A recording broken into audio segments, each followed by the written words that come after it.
মোগলাই পরোটা বানাবো। এই মোগলাই পরোটা বিকালের নাস্তায় ঝটপট বানিয়ে নিতে পারেন, তবে ডিম ছাড়া শুধুমাত্র মুরগির মাংস দিয়ে বানিয়ে দেখাচ্ছি।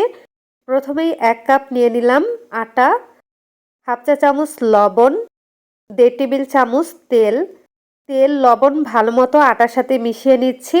আপনারা চাইলে ময়দা দিয়েও বানাতে পারবেন, তবে সবার বাসাতেই যেহেতু আটা থাকে তাই আমি আটা দিয়েই বানিয়ে দেখাচ্ছি।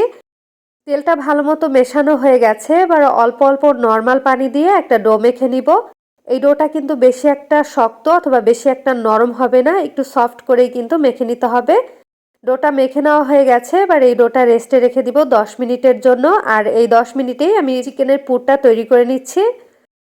তেল দিয়ে দিচ্ছি 2.5 টেবিল চামচ পরিমাণ, এর থেকে বেশি দেওয়া যাবে না। তেলটা যখন হালকা গরম হয়ে গেছে তখন দিয়ে দিচ্ছি পেঁয়াজ কুচি। এখানে আমি বড় সাইজের 2টা পেঁয়াজ কুচি করে কেটে নিয়েছিলাম। পেঁয়াজটা হালকা করে ভেজে নিয়েছি। এবার দিয়ে দিব মুরগির মাংস। এখানে আমি প্রায় হাফ কাপ থেকে একটু বেশি পরিমাণ মুরগির মাংস নিয়েছি। মাংসগুলো ছোট ছোট করে কেটে নিয়েছিলাম। পেঁয়াজের সাথে মাংসটা কিছুক্ষণ ভেজে নিচ্ছি, এতে করে খেতে কিন্তু ভালো লাগবে। যখন ভাজা হয়ে যাবে তখন মশলাগুলো দিয়ে দিচ্ছি। প্রথমেই দিয়ে দিলাম লবণ, হাফ চা চামচ ধনিয়ার গুঁড়া, 1 চা চামচ লাল মরিচের গুঁড়া, হাফ চা চামচ হলুদের গুঁড়া, হাফ চা চামচ জিরার গুঁড়া, আর দিয়ে দিচ্ছি হাফ টেবিল চামচ পরিমাণ আদা রসুন বাটা। এবার ভালো মতো মশলাটা মুরগির মাংসের সাথে মিশিয়ে নিচ্ছি।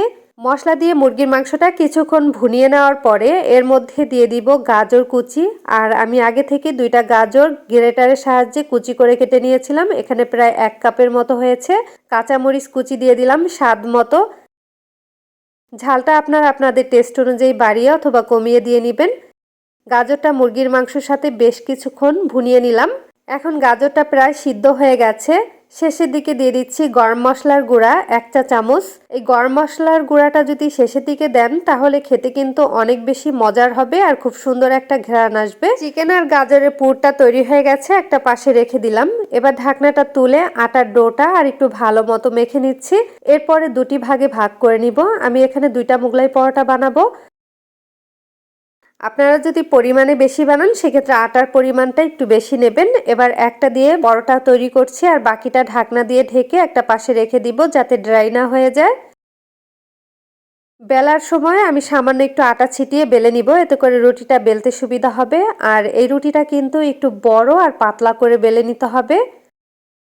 রুটিটা বেলে নেওয়া হয়ে গেছে। এবার আগে থেকে যে পুরটা তৈরি করে নিয়েছিলাম সেখান থেকে পরিমাণ মতো পুর রুটির উপরে দিয়ে সব সাইডে ভালো মতো লাগিয়ে দিচ্ছি।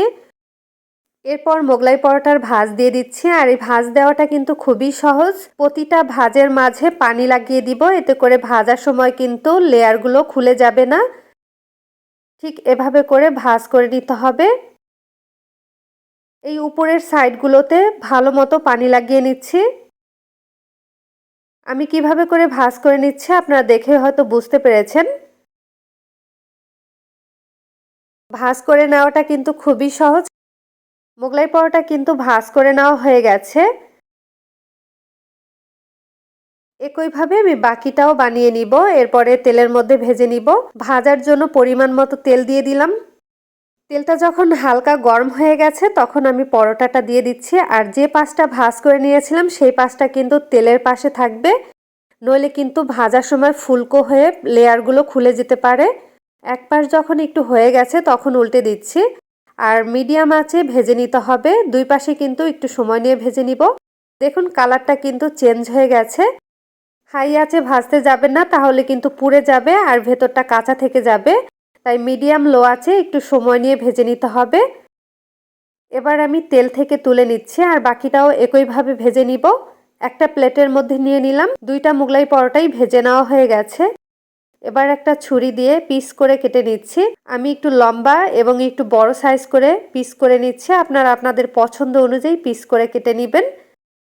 বিকেলের নাস্তায় টমেটো সস দিয়ে এই মোগলাই পরোটা খেতে কিন্তু অনেক বেশি মজার হয়। চাইলে কিন্তু বাচ্চাদের টিফিনেও চটজলদি বানিয়ে দিতে পারেন। চিকেন দেওয়ার কারণে খেতে কিন্তু অনেক বেশি মজার হয়েছিল। আজকে এখানেই বিদায় নিচ্ছি। আবারও হাজির হব নতুন ভিডিও নিয়ে। আল্লাহ হাফেজ।